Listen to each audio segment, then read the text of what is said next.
पहले तो ये बताएं, मेरे आने पे जो तालियां बजाई आपने, ये कहाँ से सीखी? साफ साफ बात होगी आज, स्कूल से सीखी नहीं, सच बात करेंगे आज, स्कूल से नहीं सीखी। कहाँ सीखी? घर से सीखी। जी साफ बात है, अम्मी और अब्बू ने सिखाई है कि इस तरह के मामले के ऊपर ऐसे ऐसे करते होते हैं। कभी सोचा आपने कभी वैसे बचपन में कि इसका मतलब क्या है, ये क्या है हरकत, ये इंसान ने ये हरकत कब से शुरू की? सोचा जरा, कभी तो जहन में आया होगा कि सर कोई और तरीका होता किसी की तकरीम करने का। बहरहाल ये जो ताली कल्चर है ना, ये सबसे पहले तो अपने अंदर से निकालिए। ये जब भी कोई स्पीकर आए उसको तालियों का शौक हो, समझ ले कि 2 नंबर आदमी। आपको अभी बता रहा हूं, इस उम्र में 24 साल में बता रहा हूं, जब तक आपको ये शौक खत्म नहीं ना होंगे कि लोग मेरे बारे में कितनी तारीफ कर रहे हैं, तब तक आप अभी उगे ही नहीं है, पैदा ही नहीं हुए अभी तक। मुस्लिम आइडेंटिटी दूर की बात है, ह्यूमन आइडेंटिटी में तो आए पहले। ह्यूमन आइडेंटिटी, ये खड़े होने का कल्चर ये कहां से शुरू हुआ? ये बताएं, खड़े कौन हुए थे? सब खड़े हो गए थे। आप लोगों की नीयत पे मुझे शक नहीं है, अल्लाह ताला खुलूस को कायम रखे। बिल्कुल आपने अपनी नीयत से बिल्कुल ठीक काम किया, मगर ये किसने सिखाया हमें?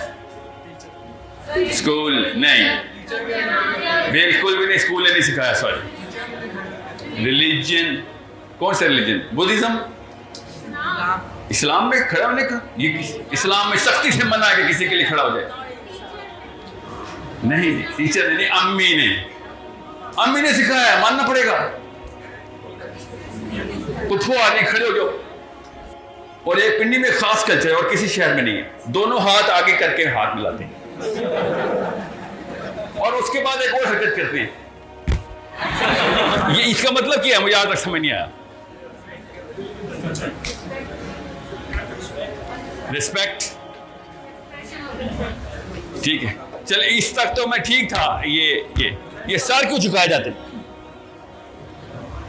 ये खड़े होने का मसला है ना, ये इतना बड़ा मसला है कि अगर पाकिस्तान के कल्चर में से सबसे बुरी चीज निकल जाए ना, इस्लाम के ऊपर ज़रब लगाती आती, तो वो ये इस तरह की हरकतें। अब मसला ये आपके दिमाग में चल रहा है इस वक्त कि सर मैं तो बैठा रहूंगा और जिसके लिए खड़ा होना तो उसके ऊपर क्या गुजरेगी, ये दिमाग में चल रहा है। अंकल क्या सोचेंगे, बॉस क्या सोचेंगे। मेरी तो सर आपने तो कैरियर खत्म कर दिया मेरा तो। यस, नो, होगा ना ऐसे? तो इसका मतलब है कि उन भाई साहब की अम्मी ने उन भाई साहब के साथ गलत काम किया था, आप क्यों कर रहे हैं? मुआशरा पता कैसे ट्रेन होता है? पूरा मुआशरा कैसे ट्रेन होता है, ये बताएं।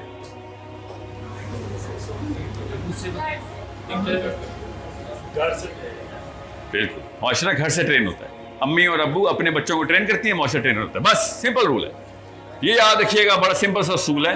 इतने सारे बंदे मेरे सामने बैठे हुए, तो मेरे अल्फाज के चुनाव में ना एक खास किस्म की तुर्शी होनी है, खास किस्म की एक ऐसा फ्लेवर मैंने अभी ऐड करना है, क्योंकि ये आप लोग सबके सब इस वक्त बिजनेस में एंटरप्रेन्योर्स है ना सारे, आप लोग इधर बैठे हुए। यस, सारे तो नहीं है मगर चलने कोशिश की है सबने कि अपना अपना काम करें कभी ना कभी। जब एक स्पीकर एक बंदे से बात करता है ना, साइकोलॉजी समझने जरा, जब भी आपने क्राउड से बात करनी है ना, तो उसके रूल्स हैं। जब आप किसी एक बंदे से बात करते हैं ना, किसी भी एक बंदे से बात करते हैं, तो आप उस बंदे से बात कर रहे होते हैं, उसकी जो भी उम्र है। कितनी उम्र है आपकी? 26 ईयर ओल्ड मैन, पाकिस्तानी मर्द से बात कर रहा हूं मैं। अगर मैं आपसे बात कर रहा हूं, क्या नाम है आपका? असगर साहब से, ठीक है।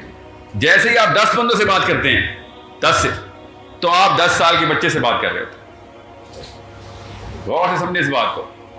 और जैसे ही आप ये 350-600 बंदों से बात करते हैं, तो आप सिर्फ भेड़ बकरियों से बात करते हैं। ये जिसको ये बात समझ आ गई, वो पब्लिक स्पीकिंग में एंटर हो गया है, वो इन्फ्लुएंस की गेम में आ गया।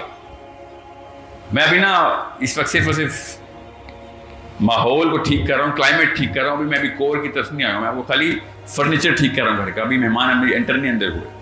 Okay, so understand, whatever I'm going to say, every single syllable, not just the word or statement, even a syllable is carefully chosen, because आप सबके दिमाग मिलके एक ऐसी डायग्राम बना रहे हैं जो कि मेरा दिमाग कभी जिंदगी में कॉम्प्रिहेंड नहीं कर सकता, तो इस तरह की कोशिश करना एक बहुत बड़ी बेवकूफ़ी है।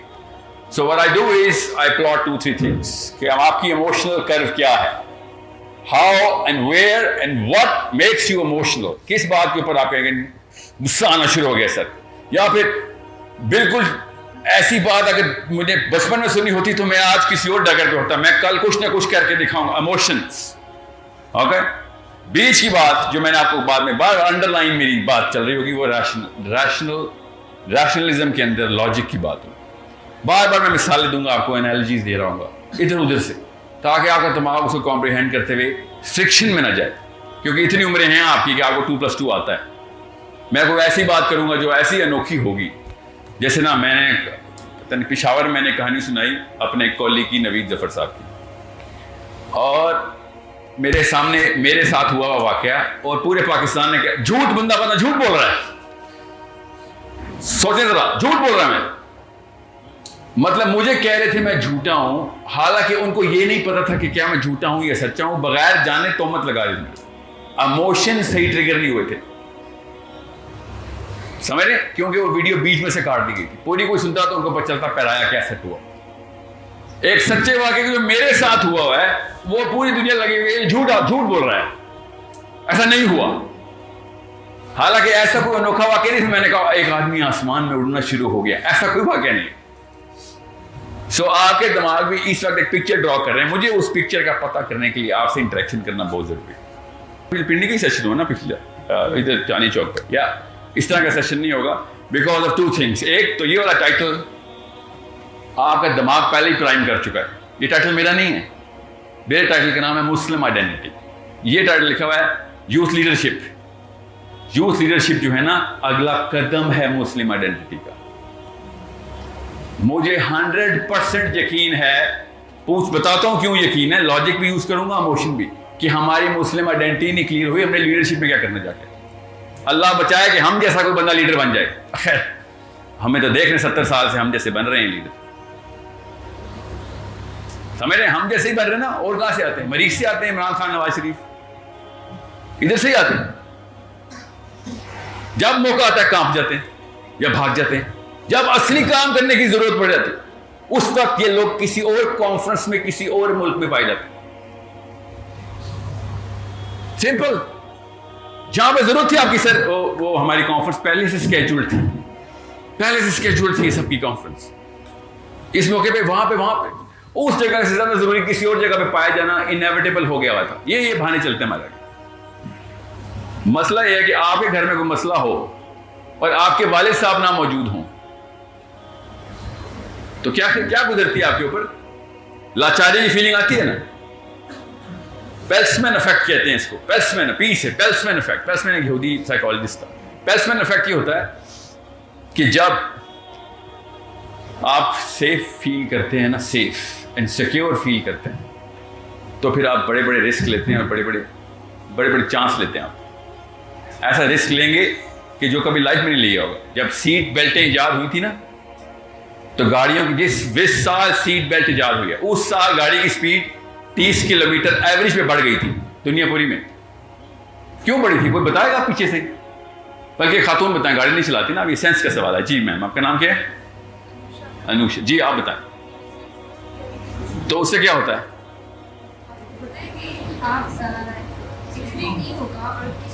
एक्सीडेंट तो होगा, स्पीड खुद एक्सीडेंट को दिमाग खुद रजिस्टर करता है, एक्सीडेंट हो सकता है, वो तो पहले भी हो सकता था स्पीड पे। अब क्या फर्क पड़ा है कि मरूंगा नहीं, बस मरूंगा नहीं। एक्सीडेंट भी हो गया ना तो मैं नहीं मरने वाला, मेरी सीट जो है ना, सीट बेल्ट को मुझे मरने नहीं देगी। समझे? बहुत गौर से सुने लीडरशिप के असरात नीचे कैसे आते हैं अपने सबॉर्डिनेट्स पे और आपके नीचे पूरे फ्लॉक के ऊपर। फ्लॉक का मतलब कुंभा, रेवड़ के ऊपर। जैसे ही आपको पूरी तरीके से पता चल जाए कि हाँ ये वो वाले असूल हैं जो कि मेरे ऊपर पूरी तरीके से कार फरमा हैं, मैं इस बंदे की लीडरशिप का पूरी तरीके से I trust this man is never going to falter on the principles, तो आप नीचे से बड़े बड़े रिस्क लेना शुरू कर दो। दुनिया की सबसे ज़हीन कौम कौन सी है? अंदाजा है, हमें पता है, स्टैट्स मिल जाते हैं। दुनिया की सबसे ज्यादा टेक्नोलॉजी किस कौम में है? पता चल जाता है। दुनिया में सबसे ज्यादा मोरालिटी किस कौम में है ये भी पता चल गया हमें। मोरालिटी की भी कर्व ड्रॉ हो गई है। कोई ये क्यों नहीं नाप रहा कि दुनिया की सबसे डरपोक कौन कौन सी है? नापने की जरूरत नहीं ना। डरपोक कौम की निशानियां सबको पता होती है। उनके ऊपर हर किस्म का लीडर आता है, नीचे कुछ नहीं होता। उनके ऊपर किसी भी किस्म का हुक्मरान ले आए, अगले दिन उसी हुक्मरान की तारीफें शुरू हो जाती है। निशानियां सुन रहे हैं? डरपोक कौम की, बुज़दिल कौम की निशानी क्या होती? कोई बताए जरा मुझे इस तरफ से, राइट फ्लैंक से, कोई भी एक बुज़दिल कौम की निशानियों में से कोई एक निशान। यस सर, यस, सबसे बड़ी बात। क्या नाम है आपका? मुझे लग रहा था 10 मिनट तक तमहीद बांधनी पड़ेगी। फलक शेर, बुज़दिल कौम की सबसे बड़ी निशानी होती है वो अपने बचाव का सोच रहा होता है कि मैं मर ना जाऊं भाई। अपने बच्चे तक मरवा देगा, मैं ना मर जाऊं। अपना अपना, यस, नफ्सी नफ्सी, ये उसका मोटो है, नफ्सी नफ्सी। By the end of the day he is going to save only his own self. बस इतनी सी बात है। ऐसा कोई दोस्त है आपका? ये हर एक हैं, यहां पे तो थोक में मिलते हैं। बल्कि सर मैं खुद वैसा दोस्त हूं अपने दोस्तों का। ये होना चाहिए ना, सच बात करने आए मैं इतना। आपने गलती से कोई मोटिवेशनल स्पीकर तो नहीं समझ लिया मुझे? ये जोड़ कोई लिख ही जा रहा, मना कर ही जा रहा हूं। फिक्र नहीं करिए, खुद ही समझ आ जाएगी लोग कि कहीं से भी मोटिवेट नहीं हुआ सर। डिप्रेस होके गया हूं, आंसू निकले मेरे तो, तालियां तक नहीं बजने दी इसने।